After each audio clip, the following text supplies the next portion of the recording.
Okay, guys, Skyfire Sage here. Wanted to slap together a little bit of something to show my officers, and if the clan decides they're willing to put it out publicly, then maybe this will help other Sweet Revenge members as well. uh, Played this game multiple times over the course of its life, and I'm not going to try to claim I'm any kind of expert at it or anything, but at the very least, I'm qualified to show off the basics, the very most basic ideas of the game and how to play. Advanced strategies are definitely better left to players with more experience than me. Anyway, so from the basic game screen, you can pick between several different races.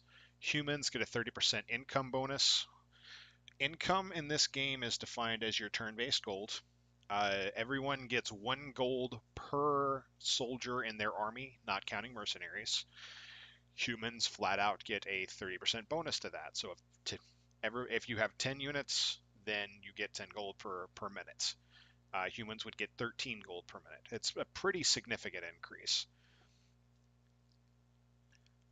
Dwarfs get a 50% defense bonus. That is a bonus to the defensive action stats.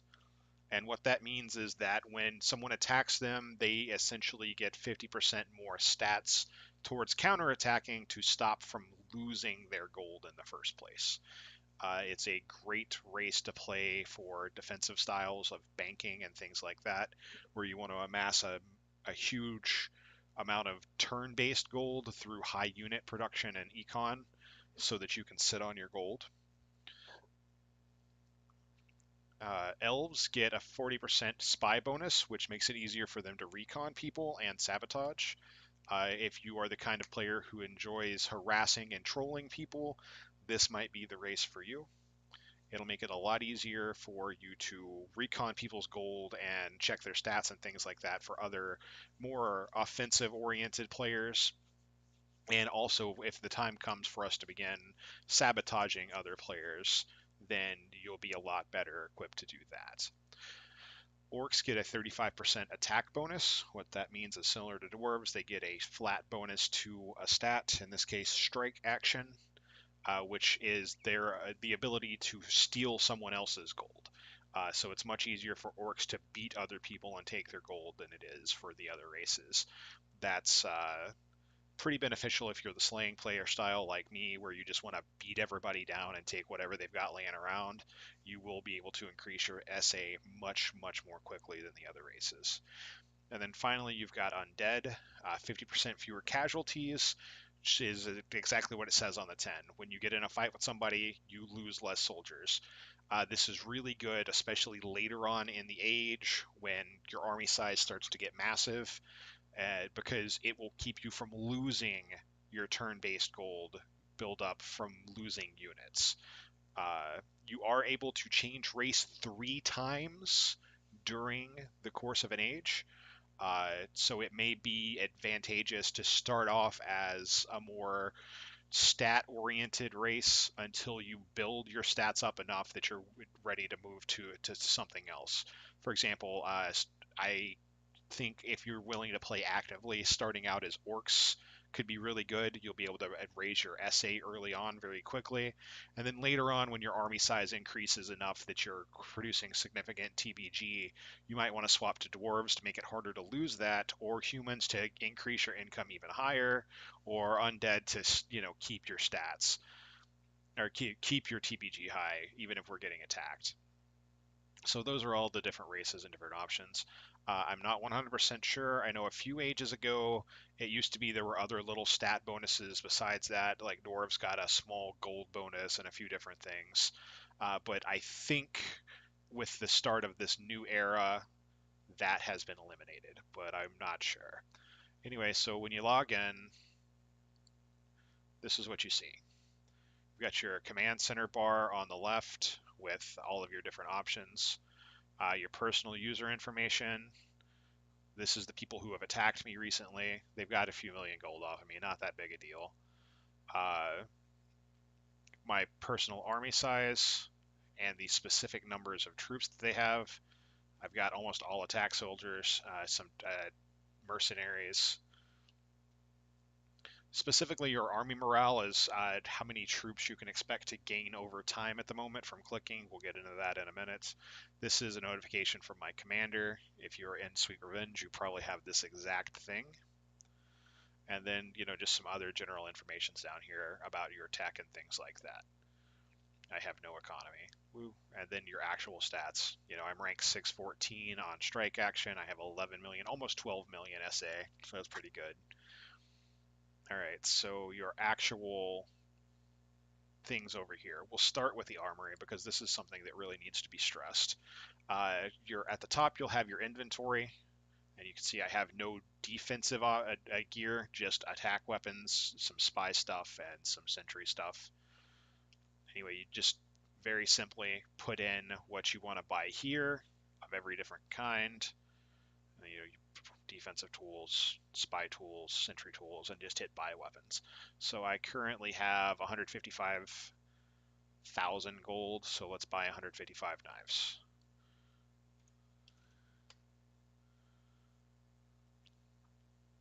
Buy weapons. Boom. And so I've got an extra 155 knives. The reason that's good is knives cannot lose durability when you attack, so they will always sell for their full value. You lose 30% of the gold of value of something that you buy to resell, but if you're trying to bank to build for a big purchase, that's the way you go. You buy something that doesn't degrade, doesn't have durability, and just stockpile those until you can sell enough to get what you need. That's called banking. And it's very, very important for defensive builds. You can set autofill preferences down here. And I've got mine set to buy 100% of chariots. You can divide it up so that based on your gold, if you wanted to buy, for example, some chariots and some dragon skin, do like a 70-30 split if you're trying to build SA and DA. And while I'm here, I should explain that not every item is created equally. Gold efficiency is a thing. As you can see, attack is early on 1 attack for 1,000 gold, 2 attack for 2,000 gold, 5 for 5, 10 for 10, and that's where it starts to break. 30 for 25, 64 for 50, 256 for 200, and the best cost-effective item is a chariot, 600 attack for 4,500 gold. Chariots are the best stat for gold trade-off. Black powder missiles have higher overall attack and are pretty popular for one reason only. You can only use as many weapons as you have soldiers. So if you can afford 100,000 chariots, but you only have 10,000 soldiers, then you're wasting 90,000 items of stats. However, you could get 10,000 black powder missiles and get, an extra 400 attack per item held. So really, your weapon strength is capped by your army size. If you've got a massive army size, this is not an issue. You will probably have more soldiers than weapons by a considerable amount. But if you don't have high conscription, you don't do a lot of clicking, it's definitely something to take into consideration. For those of you with high army sizes, though, chariots are the way to go. Same thing on defense, 2 to 2, 5 to 5, 10 to 10, 30 to 25, 64 to 50. And then dragon skin is the most effective defensive item, 256 to 200,000. For you defensive players, this is really key because that is not a lot of stats per item, even if it's very cost effective. As a result, it is very easy to have more dragon skins than you have defensive soldiers. Keep that in mind, and you may want to invest in invisibility shields instead. It's a little less cost effective, not a lot less cost effective. Certainly not the ratio of chariots are more cost effective than black powder missiles. Now for spy tools, it's always 1-to-1, 1,000 gold to 1 stat point. Same thing for sentry tools. So you always just buy nunchucks. There's no reason not to. Or lookout towers in the case of sentry tools. Down at the bottom, you have fortifications. This is a percentage modifier to a stat. Fortification modifies your defensive action stat, and siege technology modifies your strike action stat. Sorry. And those are 30% multiplicative, not additive. So you can see my trebuchets are giving me 10 times the overall strike action I would have otherwise. And by the way, my siege tech is not cost effective right now. I don't have nearly enough chariots to justify having this high of siege tech. I've went above that to just go ahead and get those kind of high costs out of the way because the cost ramping up on your siege tech goes up very quickly. If I saved up this 25,000, I think the next upgrade after that is, or 25 million. The next upgrade after that, I believe, is 60 million, somewhere in that neighborhood. So that's your armory page. On the training page, this is the other really important one. You can train your untrained troops, which I have 89 right now, into attack specialist, defense specialist, spy, or sentries, and you can reassign your existing troops. Everybody starts off with 5 attack specialists, 5 defense specialists, and 10 regular untrained soldiers. Now, the reason this is relevant is because an untrained soldier gives a 1 times stat to based on what they're holding to either attack or defense, depending on if you're attacking or defending. But a specialist gives, I believe, a 1.25 times bonus for the stat. So if a weapon has 100 strength in the hands of an untrained troop, it gives you 100 strength. If in the hands of an attack specialist or defense specialist, it would give you 125 strength. Also, when you start having casualties, untrained troops die easier than specialists. So having your troops specialized is pretty good, unless you happen to be going for a hybrid build, at which point having untrained troops has the advantage of them being able to switch hit. Uh, in general, this isn't the best option. You're much better off just buying untrained mercenaries. Mercenaries give full stats. Mercenaries also die first and can protect your regular troops. But that's something in a second. So I'm going to go ahead while I'm here and train a little bit and get me some more attack specialists because you can never have enough attack specialists. At least not as a slayer like me. Further down, you have 4 extremely important things. First off, you've got covert skill. Covert skill is like your siege tech for your spy and sentry stats, except way, way, way more effective. You can see it's a 60% modifier, and it's also a lot cheaper. Its covert upgrades are amazingly cost effective if you're looking to upgrade those stats. I've got level 10 already. It's only going to cost me a million gold to upgrade again, which is basically the price of one nunchuck or lookout tower, and it'll give me a huge stat bonus. All right, conscription is the other really big thing here you can spend your gold on. It's extra soldiers per day, and since soldiers give you gold, that can be translated directly into gold. 800. I've got mine set to 800 soldiers per day right now, which works out to 800 gold per minute, 60 gold or 60 minutes per hour, and then 24 hours in a day. So every day, that's an additional million gold I'm getting, and I get that many more soldiers every day. At least I'm pretty sure that's how it works. And you can see conscription upgrades are extremely expensive, 130 million. I've only made 130 million gold since I started playing. Underneath those two, you have experience upgrades. On the left side, you have economic upgrades. Economic upgrades give you gold per turn. Basically, just gives you a modifier for gold that doesn't rely on your soldier count. So 300 gold per turn for the basic hunting level literally is like having 300 additional soldiers for 300 experience. Experience racks up fairly quickly when you start doing your attacks and things. I believe you get 1 experience per turn spent on an attack, and I think you get 5 experience per turn spent on sabotaging someone.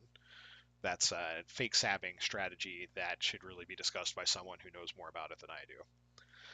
On the other side, and this is what people who are trying to build stats will look really into, economic development is great if you're playing a defensive style or a banking style where you're going to just build money and, bank it, build money, bank it, build money, bank it constantly.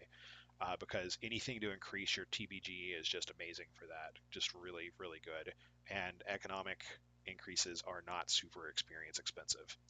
On the other side, technological development gives you a flat stat or a percent stat modifier to all of your stats. So you can see I've pretty heavily invested in those at the moment, and I am getting almost double all of my stats from my tech development.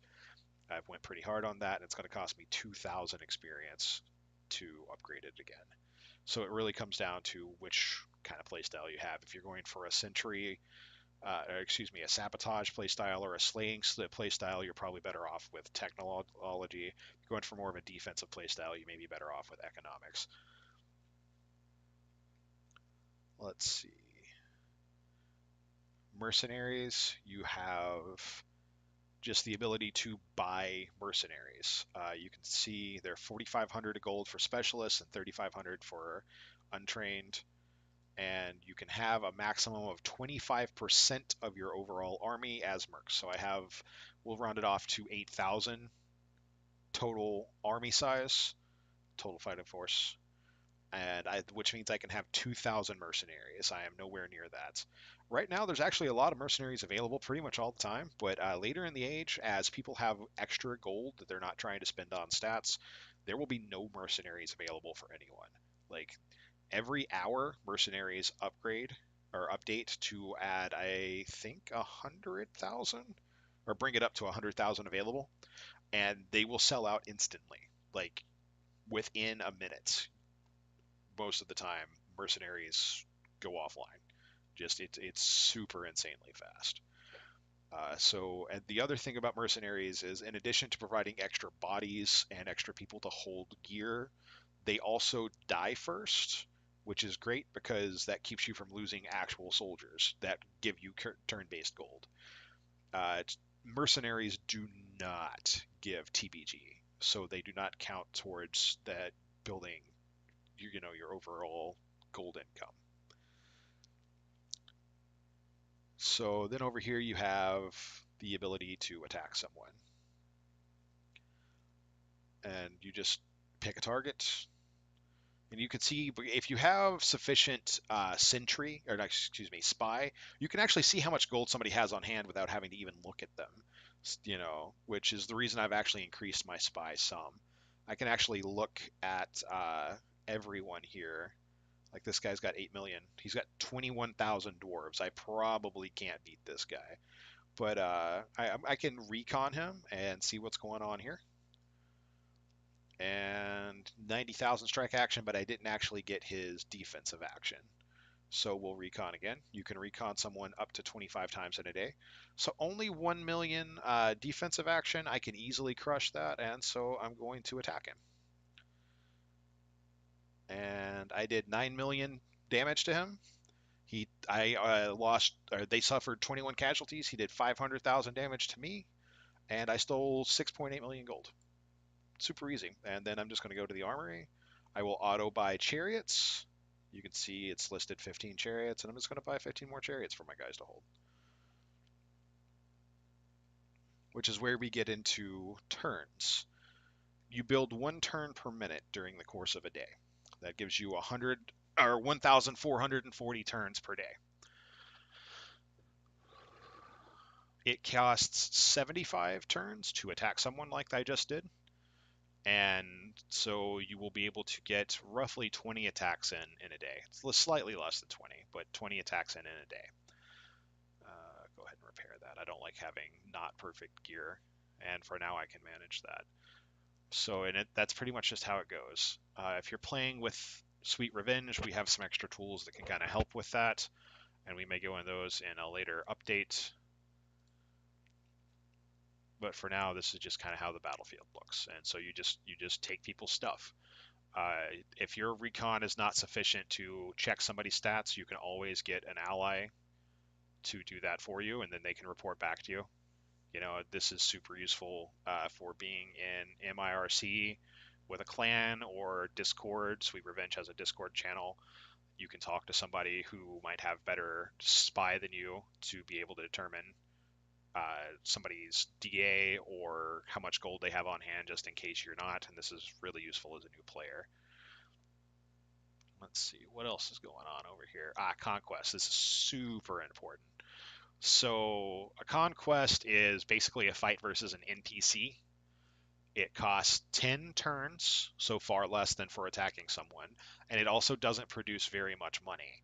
But what it does do is give you more experience than you would normally get for attacking someone.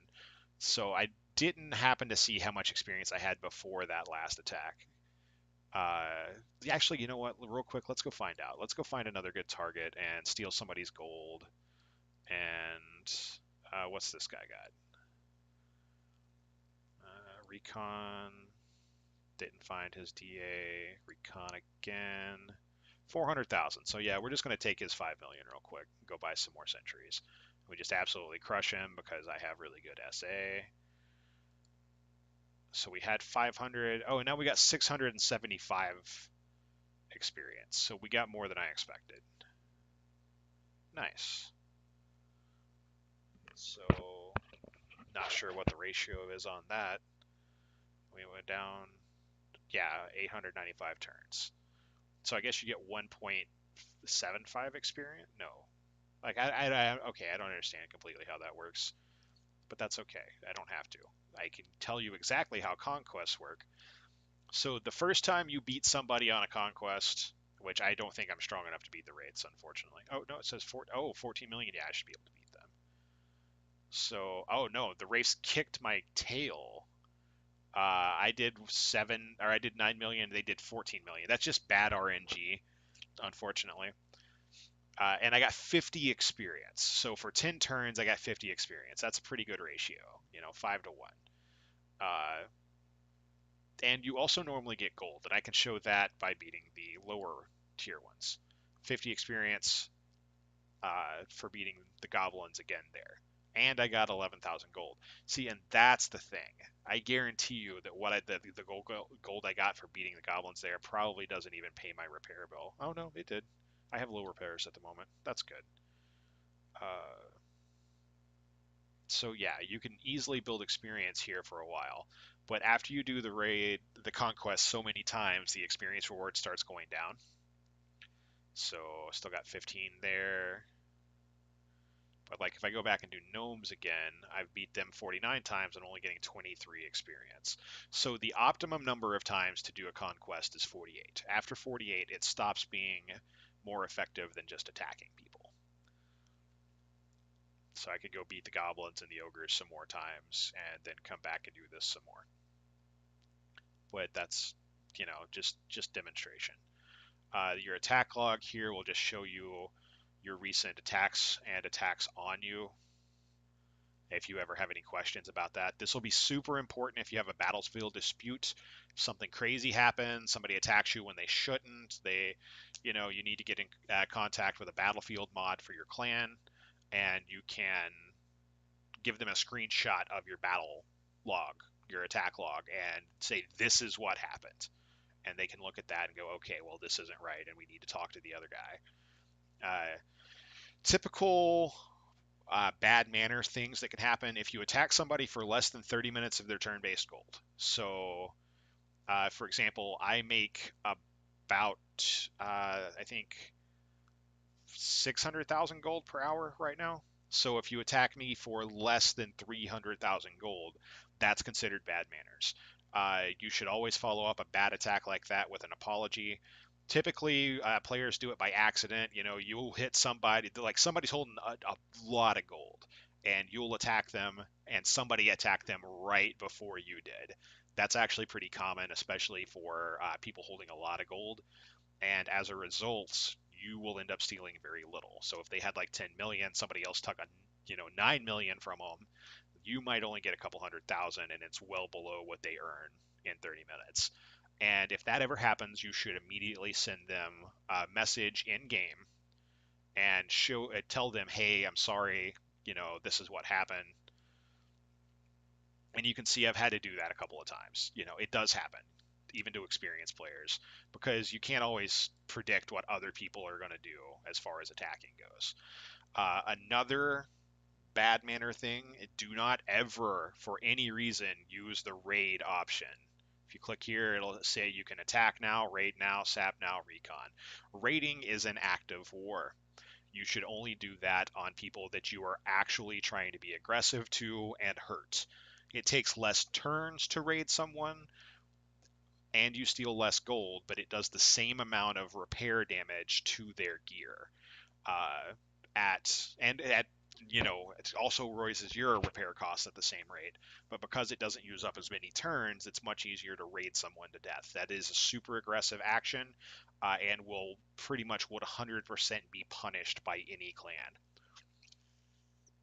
If you raid somebody one time, send an apology message immediately and pray that there's no retaliation. It happens by accident sometimes. You mean to hit attack now, you hit raid now, just send an apology message, and a lot of players will let it go. Or if, at the very least, retaliation back for that might be minimal. The other thing that can get you retaliated on is if you sabotage somebody and break their stuff. And that's what the sabotage option does. You pick a target, you pick what you want to break that they could possibly have, pick the number that you want to try to sabotage and the number of spies to send. You spend. It's actually better to send less spies because they're less likely to get caught. They just won't have as high a chance of success. You do that, you break some of their stuff, and if you get caught, because if there's a chance you won't get caught at all, you can get away with it. But if you get caught, that is immediately an aggressive action, and you will be approved by a clan to get completely wrecked. So you don't want to do that casually. Always, if for some reason somebody's upset you, talk to your battlefield mods, explain the situation to them, and get support from your clan to go that sort of aggressive route. If somebody has done something to wrong you and you bring it up with your battlefield mods and the leadership chain of your alliance, then it may be possible that your entire alliance will decide that that person needs to be punished for whatever aggressive action they took on you, and it can be a lot more effective that way than if you yourself did it alone. You don't really want to cause a dispute that's not been approved by your higher ups. Now, if that sounds kind of bureaucratic hierarchy crap, then playing with an alliance might not be for you. But playing with an alliance is highly rewarding, and that's partly because you do have support from people if something goes crazy. And the way this game plays, it's purely stats. So if a high rank rogue, with really good stats, decides they want to just mess somebody up, there's not a lot you can do to stop them as a single player. But with the support of your clan, it's possible that even if they're the strongest player in the game, the entire clan coming after them can just pound them down back to the bottom ranks pretty quickly. Because getting constantly raided by an entire clan, getting constantly sabotaged by an entire clan, will ruin their stats. So that's kind of the check there for bully type players, is the fact that if you're part of an alliance, you've got people who have your back. Let's see. And speaking of alliances, I should mention that I'm a member of Sweet Revenge here. That's my primary alliance, strongest alliance in the game at the moment. Most players, highest power, all that good stuff. Uh, Very friendly. Got a Discord, got a forum, MIRC. Very, very friendly with new players. As you can see, I'm putting this together out of the kindness of my heart. Different tools and things to help new players get better at the game, as well as actual person-to-person support. All of that's just real good stuff. Then we'd be more than happy to have some new recruits. I am specifically Skyfire Sage. I will include my personal link in the description of the video. Could always use some new officers, and I'm available to help anybody that wants to play. And I say that realizing that 99% of the people who are viewing this are probably already officers, and this is your training video. So, welcome to the party, guys.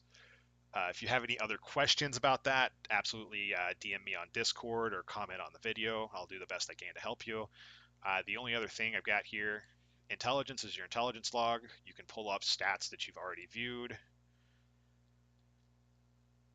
I thought it would show stats that you would recon, but maybe that's, yeah, here I can see what I've already pulled off of this guy. And then trade. Trade is a new function available in this new age with the game under new management. We don't actually really understand how this works yet. If it's just what it looks like on the surface, then 120 attack turns is not worth 100 experience. As you saw, I got 175 experience for 75 attack turns attacking somebody. So that's not worthwhile. and then 1,000 experience for 10 click credits. Oh, clicking, that's a thing I should explain. So you go to the recruit tab, and it brings up this. Oh, I need to turn off your ad block because you need to be able to see this image. So all you got to do, that's an N, and I got two morale for that. You can see 523, so that's an A.